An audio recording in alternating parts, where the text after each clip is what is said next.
आता पाहूयात आपला तालुका आपली बातमी। नव्यानं होणाऱ्या 16,700 कोटी रुपयाच्या उन्नत महामार्गाला स्वर्गीय दिवंगत उपमुख्यमंत्री अजित पवार यांचं नाव द्यावं अशी मागणी आमदार माऊली कटके यांनी केंद्र आणि राज्य सरकारकडे केली।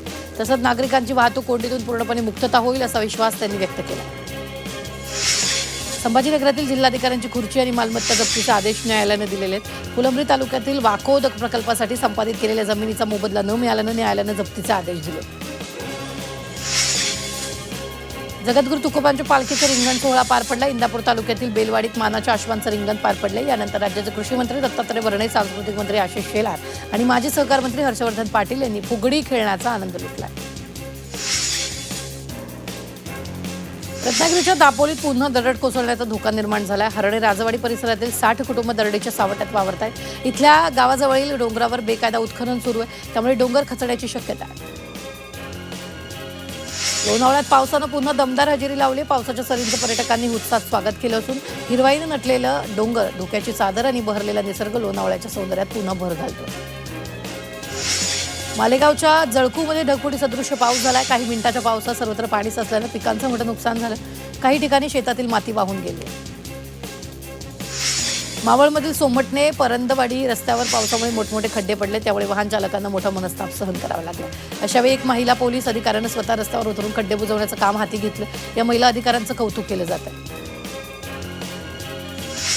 बोगस बियाणे खतं या संदर्भात सरकार ॲक्शन मोडवर आलं। 29 जून 2025 रोजी स्थापन केलेली 5 सदस्यीय तालुकास्तरीय तक्रार निवारण समिती सरकारकडून बरखास्त करण्यात आली। सरकारकडून बोगस बियाण्याच्या तक्रारी पाहता पुन्हा एकदा तालुकास्तरीय तक्रार निवारण समिती गठीत करण्यात आली।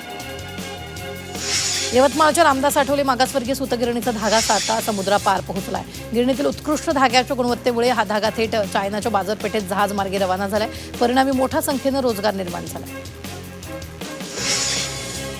नाशिक जिल्ह्यात पावसाळा लांबल्यामुळे पिण्याच्या पाण्याची टंचाई निर्माण झाली। इगतपुरी, पेठ, सुरगाणा, त्र्यंबक, कळवण या तालुक्यांमध्ये टंचाईग्रस्त गावांची संख्या 526 इतकी आहे, तर 197 वरून टँकरचा आकडा आता 129 पर्यंत घसरला। गोंदिया जिल्ह्याच्या गोरेगाव तालुक्यात शेतातील विहिरीत पत्तेदार वाघ कुजलेल्या अवस्थेत आढळल्यानं खळबळ उडाली। या प्रकरणी वन विभागाने एका शेतकऱ्याला ताब्यात घेतलं। जळगाव जिल्ह्यातील भडगावमध्ये एका व्यक्तीची 51,000 रुपयांची रोकड असलेली बॅग चोरट्यांनी लंपास केली।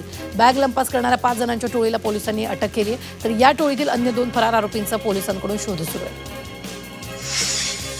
हिंगोलीच्या कळमनुरी शहरात जुन्या वादातून गोळीबार झाला होता। या प्रकरणी नगरसेवकासह 16 जणांवर कळमनुरी पोलीस ठाण्यात गुन्हा दाखल करण्यात आला। हिंगोली जिल्हा हा बिहार बनत चाललेला, जिल्ह्यात अवैध बंदुका काडतुसे येतात कुठून असा प्रश्न उपस्थित केला जातो। जिल्ह्यातील जामनेरमध्ये 30 वर्षीय विवाहित महिलेवर सामूहिक अत्याचाराची घटना समोर आली, तर या प्रकरणी फतेपूर पोलीस ठाण्यात 6 जणांविरुद्ध सामूहिक बलात्कार, अपहरण, दुखापत, धमकी तसंच शस्त्रास्त्र कायद्याअंतर्गत गुन्हा दाखल करण्यात आला आहे।